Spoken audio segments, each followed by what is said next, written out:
Reverend Samuel Muwonge mukwano go era omusumbawo ndi musumbawo n'ekitende nja kwebaza nnyo abakusaba ekitende mwebale kuzimba kanisa mwebale kuwaayo mwenu nja kubaza nnyo omulangira yaleese wano buloka ezigenda okukola ku offices banange mwebale nnyo mwebale ddala nabagamba mmwe abali ku mutimbagano guno tinammwe muyinza okufuuka bapatana ne tukolera awamu ku mulimu guno ogw'ekkanisa era nabagamba nti tuli mu masomero bannange mu masomero twetaaga obuyambi otuuka mu masomero olaba abamu tebalina uniformu abamu tebalina penso abalala ne school fees bayayaana buyayaanyi kale gwali ku mutimbagano guno nga wandyagadde okubaako b'oyamba osobola okukozesa essimu yange ne weegatta naffe mu buweereza buno wadde gwe togenze bw'otusobozesa okgenda naawe mukama akutuweera omukisa neebaza nnyo abantu bonna abalumirwa abatuwanirira okusobola okulaba nga tukola ministry eno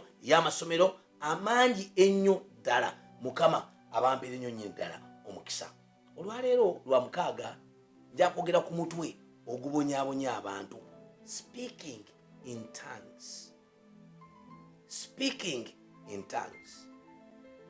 njala kuddamu ekibuuzo what is speaking in tongues?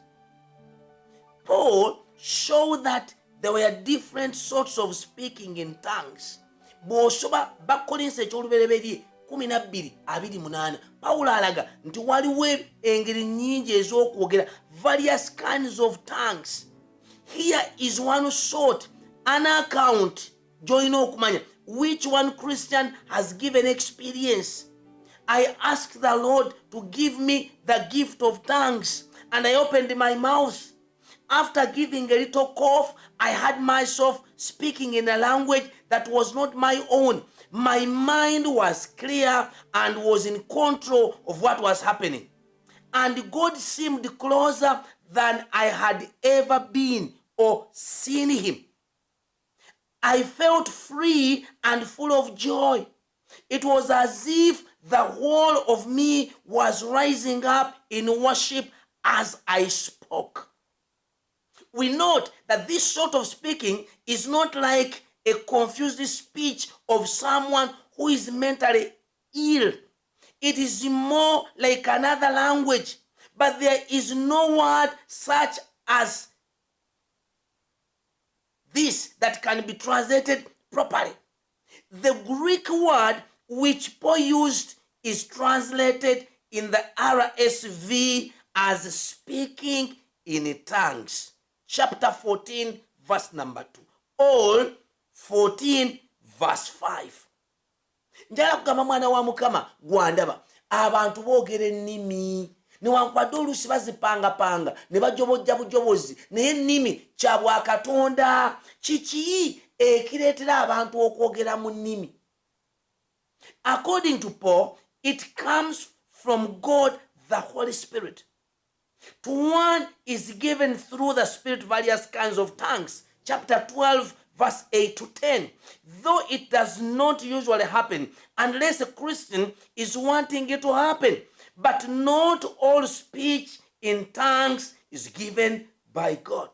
For example, some leaders will know speech in tongues is given by God.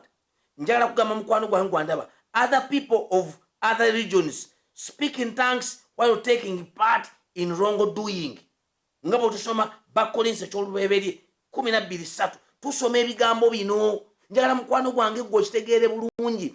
Not speaking in tongues does not make you a less Christian. Muleme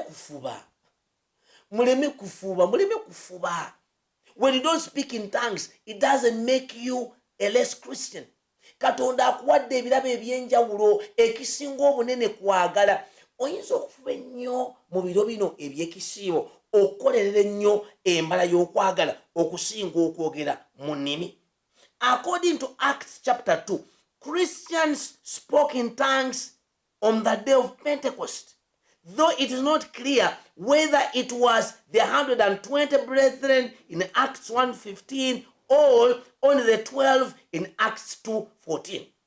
After that, there are two accounts in Acts 10:44-48 and Acts 19:1-7. And in 1 Corinthians, Paul referred to the Corinthians and himself doing so. Apart from those passages, there are no other references in the New Testament. We do not even read Jesus Christ speaking in tongues. Tetusomaako Yesu tiyasoma mu nnimi. N'olwekyo baleme kuwabya, baleme kujja ku mulamwa, baleme kutwala kulaminga era bw'oba toyogera mu nnimi toli mukristaayo, era bw'oba toyogera mu nnimi toli mulokole. No, not speaking in tongues does not make you a less Christian. Bw'oba ozoogedde Katonda yeebazibwe naye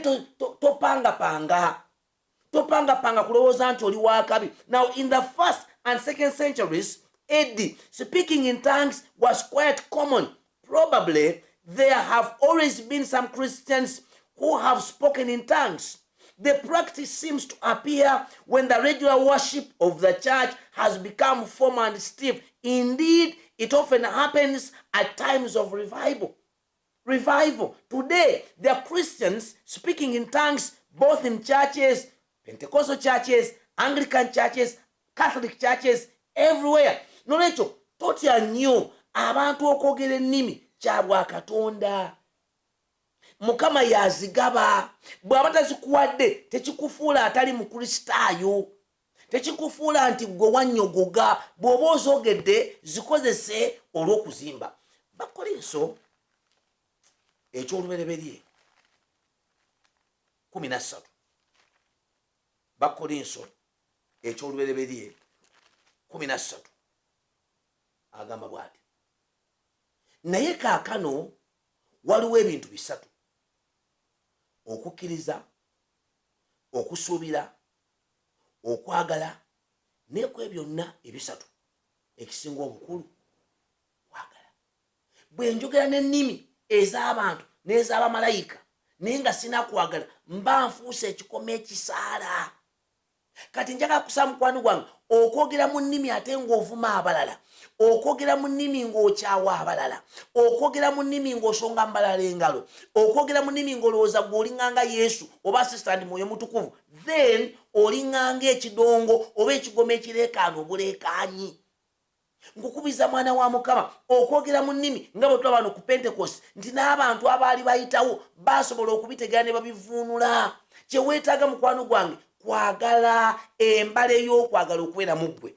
Wabula Katonda bw'abanga akuwadde ekirabo eky'okwogera mu nnimi, kikozese, si kwezimba, si kwegulumiza, si kwefuula wakabi, si kwefuula wa kitalo, naye okuzimba obwakabaka bwa Katonda. Ebirabo byonna Katonda byagaba. Tabituwa kwawulayawula mu kkanisa, tatuwa nnimi kwawulayawula mu kkanisa, tatuwa kusabira abantu kuwona kwawulayawula mu kkanisa, tatuwa kuba maloboozi malungi okwawulayawula mu kkanisa, naye abituwa okuzimba ekkanisa ya Kristo.